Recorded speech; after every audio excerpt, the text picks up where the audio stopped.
Chapter 3 in Charley's Skedaddle.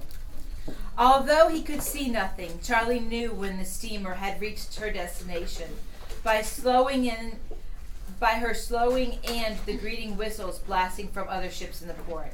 As the vessel prepared to dock on the fourth day of the voyage, Con Sullivan came shambling through the gloom toward him. Standing over Charley and Jim, he said, "I gotta have my jacket back now." Without getting up, Charley slid out of the too large jacket and handed it to the man who had been so friendly to him in New York. Jim Miller asked accusingly, "What do you plan to do with a boy now that we're here, Con? You told him he'd come along in New York." Con shook his head. "I don't know. I was drunk that night." He grinned. "Anyhow, I got you out of New York, Charley." Charley was too disgusted to speak, but Jim went on talking. "We saw you play Chuck Luck. Got any money left to send Charley here back home to the railroad or on a steamer? Or did you lose it all?" Con sat down with a sigh. "The truth is, I lost it. Lost every red cent of the bounty money. There were real gamblers aboard, and they cleaned me and some of the others out. Have you got enough, Jim, to send him home? If you do, I guess I have to owe ya." Miller said flatly, "I never got any bounty money, and I left what money I had with my wife. What do you think will happen to Charley?" Sullivan shrugged. He could join up here as easy as anywhere else." Jim scoffed. "He's only 12 years old, Con. The way I see it, all he can be is an officer's servant." Con shrugged again. "Well, anyway, that gets him out and away of the trouble he had in New York." Now Con fumbled about and took an apple from his haversack with the words, "Here's an apple for you, Charley. Maybe you shouldn't have asked to come along with us." So he's turning the blame completely around, isn't he? Mm-hmm. Nice guy. When Charley didn't reach out for the apple, Con took a knife from his pocket, opened it, and sliced it in two. At the sight of the blade, Charley tensed. Before you read any more, why do you think Charley is tensing? Because Connor. he might think that he might accidentally cut himself. Okay, maybe he'll cut himself. Taylor. Because when he saw that he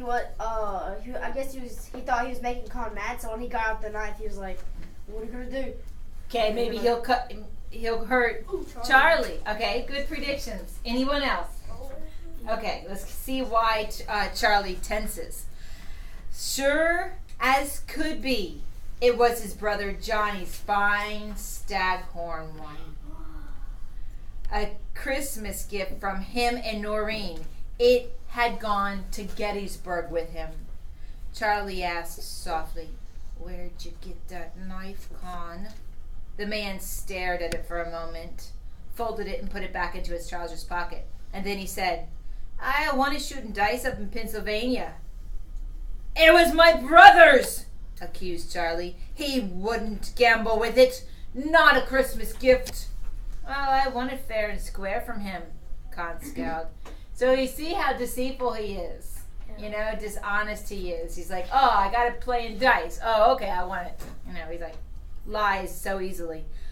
"But you brought back his silver watch." Now, who said that? Charley. Very good. Con nodded.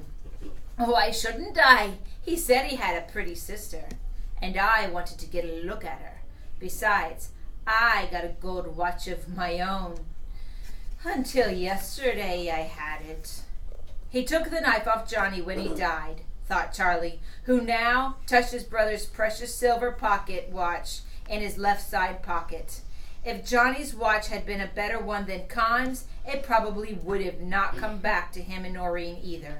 And to think they had made so much of Sullivan, entertaining him at supper in an oyster house and holding him in high esteem. How wrong they had been about this man.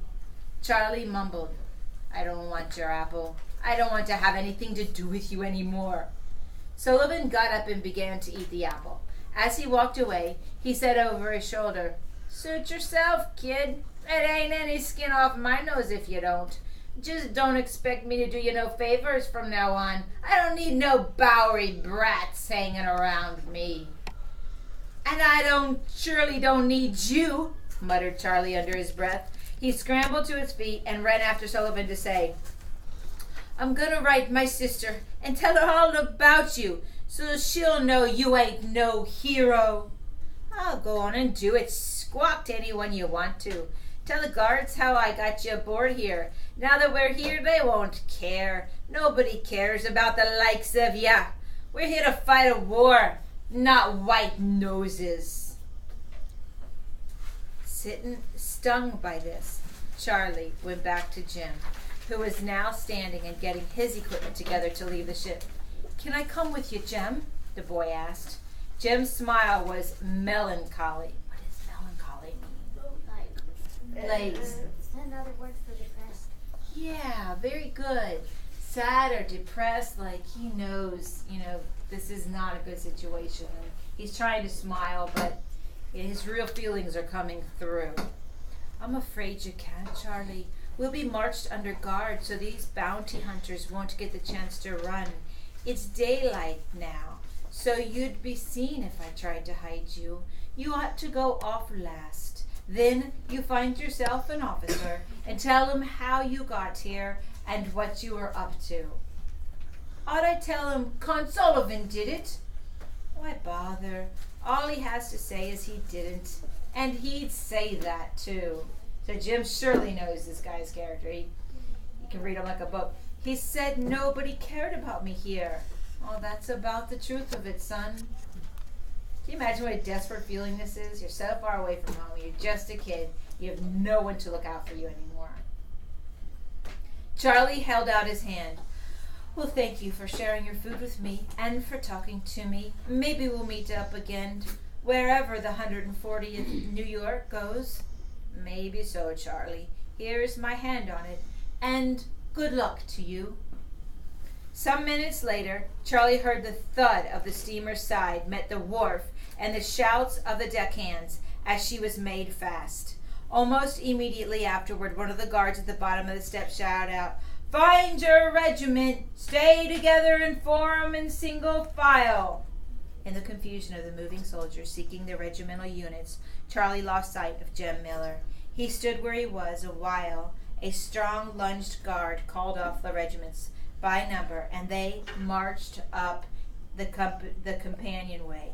Within 10 minutes' time, Charley Quinn was the only one left in the large, murky, vile-smelling between decks that had previously contained several hundred men. He felt lost and deserted. Now, when they described the between decks, did it make you think of anything? Yeah, I was right on the river when Sam was on the. Who else was on the between decks with a lot of vile-smelling men? Smith. Captain Smith, James, Sam, Richard, and the gentlemen. They were forced to be down there for most of the time. Reverend Hunt was down there. Good. When they talked about the tween deck, did you visualize blowing the river? Yeah. Or maybe even the ship we got to go on when we went to Jamestown? Yeah, that's right away I made that connection. A voice hailed to him, Who's that down there? Come here, soldier. I ain't no soldier, cried Charley. And then he came slowly forward, face to face, to a stern-faced, gray-bearded sergeant standing at the foot of the stairs. Who would you be? Demanded the soldier. Charles Quinn from New York City. I want to enlist, sir. Enlist? The sergeant laughed. You came all the way to Virginia to enlist? You could have done it in Chambers Street in New York and gotten bounty money for it. He peered down through the tobacco-heavy fog. You're mighty small, ain't ya? Are you old enough? I think so. I can already shoot. Well, whatever and whoever you are, you'll be going topside with me right now. You can't stay down here. And the man grabbed Charley by the shoulder. Propelled onto the deck by the sergeant, Charley found his eyes dazzled by the clear, cool morning sunshine. The freshness of the salt air made him sneeze. He looked around at the blue harbor, busy with the ships of every description, sailing ships at wharf with naked masts, bare sails, and ships entering under full sail, paddled wheel, side wheel, and propeller steamers, rowboats, and barges. The wharves were a hive of activity. Carts and wagons took on crate stacks up on the pier and unloaded others, while carriages moved among them. Men, most of them in blue Yankee uniforms, pushed about, shouting and gesturing. Not far from the wharf stood a train made up of box cars, its engine spouting steam as if it were impatient to leave. Long lines of blue-clad soldiers were heading toward the train, 2 by 2, the men who had just disembarked from the steamer. The sergeant led Charley over to a tall, black-bearded man with the straps of an officer on his shoulders. Charley did not know his rank, but knew enough to call him sir.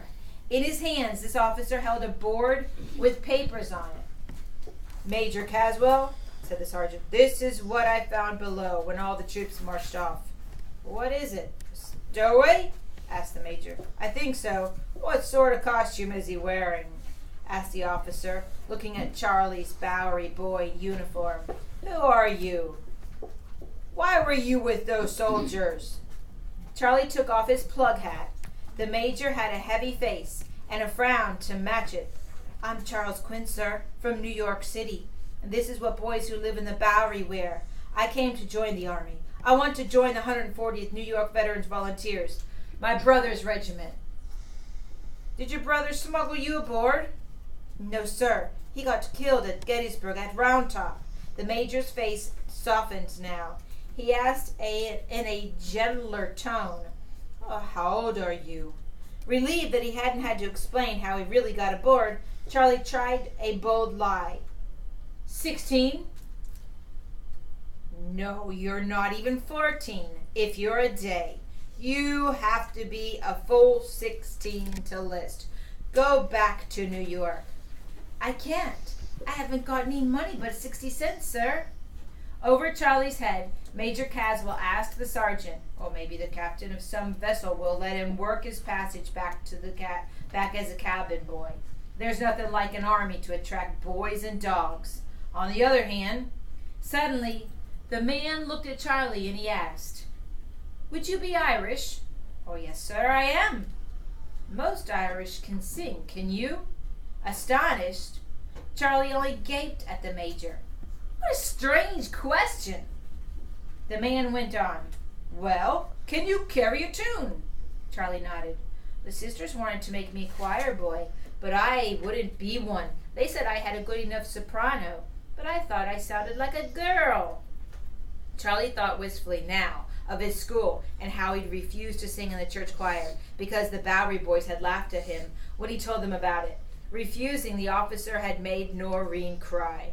Refusing the offer had made Noreen cry. He said, "I can carry a tune, sir." "Well, if you're musically inclined, I may know what to do with you." The officer turned the pages on his board to the last sheet, nodded, and said, "The Army is often in need of musicians. There may be a place for you, after all, in the 1st Division. That's where your 140th New York is." Charley asked anxiously, "Do servants in the Army have to sing, sir?" That made the major laugh again.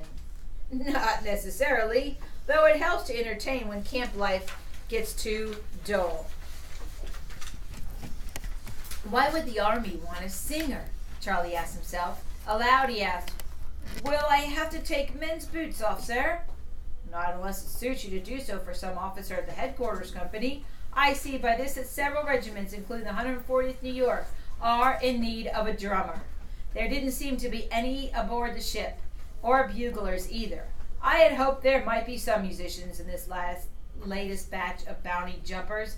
Now, truthfully, how old are you?" 12, going on 13, Charley replied, and asked hopefully, "I'm not too young to be a drummer, am I?" "No, you're the right age." Charley's heart leapt, and then he said truthfully once again, "But, sir, I don't know how to play a drum." "You'll be taught if they decide to take you on." "That is not up to me to decide." "Well, where will I be going?" Major Caswell pointed to the train. With them. Now, get over there and get aboard. The officer motioned to a private